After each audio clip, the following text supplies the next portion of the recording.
Hi, my name is Hannah Ingold, and for my speech presentation, I am going to be talking about the steps of how to effectively clean a toilet. The reason I am choosing this as my presentation is because when I first took over my store as a manager, my very first management over an entire store, my boss actually made me show my employees step by step how to clean the toilet.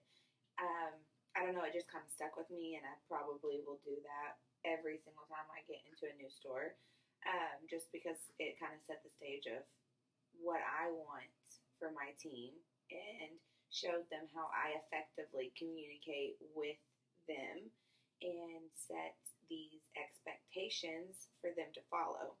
So, the items you're going to need first, in my personal opinion, I absolutely love um, this bathroom cleaner right here. And I actually have it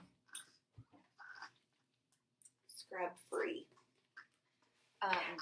The main reason I like that one is because I can spray it in the toilet and leave it, and if I have to do something else in the bathroom, like clean out the sink or change the toilet paper roll out, or anything that you would do in the bathroom, change the trash out, you can let it soak, and then instead of having to scrub really hard with a scrub brush on a public toilet at your workplace, you can come back to it and lightly scrub, and you don't have to put in all of that muscle power.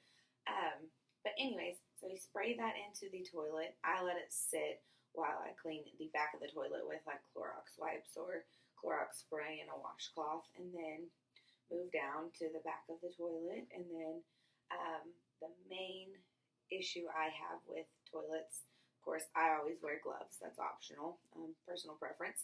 But I take Q-tips and I clean the very back of the toilet where the hinges are, just to get them really nice and clean, considering most of the time when you're at your place of work explaining how to do something, it's for a place of business and it's a public toilet. So definitely want to get that clean and make it feel like someone's using the bathroom at their own house. It's so clean.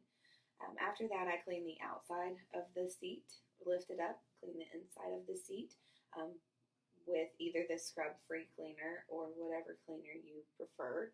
And then after that, I clean the toilet seat because there's no telling how many behinds sit on that a day, because not everybody squats. Don't get it twisted. And you lift that up because guys who don't lift up the toilet tend to get that splash on the bottom of it. Not trying to blame you guys for that, but that's what it's from. And definitely want to get that cleaned with a clean rag. Just use a new rag for that whole portion of the toilet because that's the worst.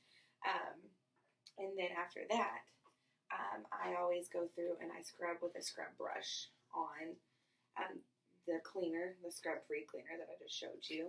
And I scrub that with a scrub brush and flush it down the toilet.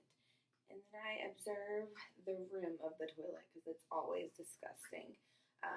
Definitely spray that and I let it sit while I previously mentioned cleaning the sink or reloading the toilet paper and that type of stuff. And then I go through and I clean that off.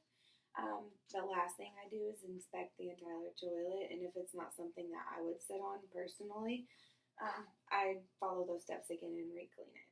But with that being said, that's how I effectively clean the toilet. I know there's plenty of other ways to do it, but in my personal opinion, that gets it the cleanest. And I definitely always show that to my team just to get those expectations set and teach them how to do something the proper way, even if it's something just as simple as cleaning the toilet or sweeping the floor. If you are in management and you're not setting those expectations properly, how do you expect your team to get it done clearly? Like if I went in there and just said, hey, clean the toilet, and I came back and there's stuff all over it, I can't necessarily write someone up or get on to them because, technically they did clean the toilet. They told them what I needed to do, or I told them what I needed them to do, and they performed, but just not to my expectations because I didn't set that clear expectation. Yes, Thank you. And sorry for holding the baby. She wouldn't stop crying.